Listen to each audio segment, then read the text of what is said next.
Бүгінгі сабағымыздың тақырыбы роботтың сызық бойымен қозғалысы. Сабағымыздың мақсаты робот қозғалысын ұйымдастыруға арналған төс датчигін қолдану. Алдымен балалар, үй тапсырмасын тексеріп алайық. Мен сендерге сұрақтар шеңбері арқылы сұрақтар қоямын. Датчиктің неше түрі бар? Гироскопиялық датчик қандай қызмет атқарады? Гироскопиялық датчик корпусының жоғарғы жағындағы екі қызыл бағыттауыш жебе не үшін қажет? Жарайсыңдар балалар. Бүгінгі сабағымыздағы қолданылатын термин сөздерді дәптерімізге жазып алайық. Жарайсыңдар. Роботтар пайда болғаннан бастап, олардың арасында әртүрлі жарыстар өткізіліп тұратынын білеміз. Мысалы, 4-ші сыныпта Кегель ринг жарысымен таныс болдық. Осындай роботтар жарысының тағы бір түрі сызық бойымен қозғалу. Сызық бойымен қозғалатын робот құрастыру және оның программасын жазу үшін жарыс талабымен және тәртібімен танысалық. Жарысты өткізу тәртібі. Бірінші, жарысқа қатысатын робот берілген траектория бойынша басынан аяғына дейін жүріп өтуге қабілетті дербес болуы тиіс. Екінші, қашықтықты жүріп өтудің уақыты 2 минуттан аспайды.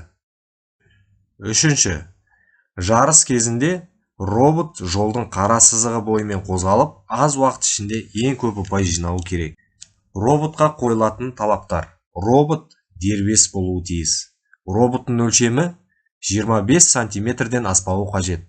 Роботтың массасы 1 килограммнан аспау керек. Жарыс алаңына қойылатын талаптар. Роботтар қатысатын жарыс алаңының өлшемі ені 2400 мм, ұзындығы 3800 мм. Жарыс алаңының түсі ақшыл, ал жолды анықтайтын сызықтың түсі қою қара болу қажет. Сызықтың ені 50 мм, қисық сызықтың ұзындығы 300 мм-ден кем болмауы керек. Жарыс алаңындағы түрлі кезеңдерге сәйкес қашықтықты өткенде балл есептелетін тұстарға қызыл тіспен белгілер қойылуы тиіс. Жарыс өтетін алаң мына суретте белгіленген. Осындай жарыстарға қатысқанда робот жолдағы қара сызықты көру үшін төс датчигімен жабдықталатынын ескерейік. Есінде болса, төс датчигімен де бастауыш сыныпта танысқан болатынсың. Төс датчигі дегеніміз түсті және жарықтылығын анықтай алатын құрылғы. Роботтың сызық бойымен қозғалысы. Сызық бойымен қозғалыс жасауды ұйымдастыруды үйрену үшін Lego Mindstorms EV3 роботын бір түсті датчикпен пайдаланып көрейік. Жетекші платформа ретінде құрылған роботқа төс датчигін суреттегідей етіп орналастырамыз. Бір түс датчигінің көмегімен жүретін EV3 роботының суреттегідей қозғалысының қарапайым алгоритмін қарастырайық. Робот сызық бойында түп-түзу болып қозғалмайды. Алдымен сол жаққа, содан кейін оң жаққа қозғалыс жасай отырып, біртіндеп алға қарай жылжиды. Алгоритм өте қарапайым. Егер түс датчигі қара түсті көрсе, онда робот бір бағытқа, ал ақ түсті көріп қалса, екінші бағытта айналады. Практикалық тапсырма. Бірінші тапсырма. Бір түс датчикті роботтың сызық бойымен қозғалу алгоритмі. Роботтың алдыңғы бөлігінің дәл ортасына түс датчигі орнатылады. Робот мынадай қозғалыс жасайды.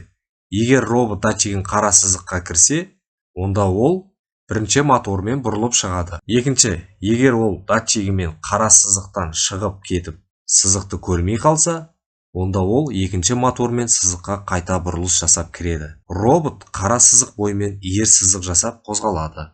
Екінші тапсырма. Осы алгоритм бойынша программа құрастыру төмендегідей орындалады. Бірінші, шексіз цикл ішіне қосып ажыратқыш орнатылады.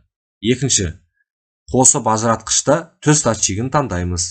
Үшінші, төс датчигінде қайтқан жарықты салыстыру режимін таңдаймыз. Балалар, бүгінгі сабағымызды қорытындылау үшін мен сендерге сұрақтар қоятын боламын. Төс датчигі қанша түсті таниды? Робот сызық бойымен қалай қозғалады? Төс датчигі не үшін қажет? Жарайсыңдар. Ал балалар, бүгінгі сабағымызды жетістік баспалдығы арқылы кері байланыс береміз. Сау болыңдар балалар, сабағымыз аяқталды.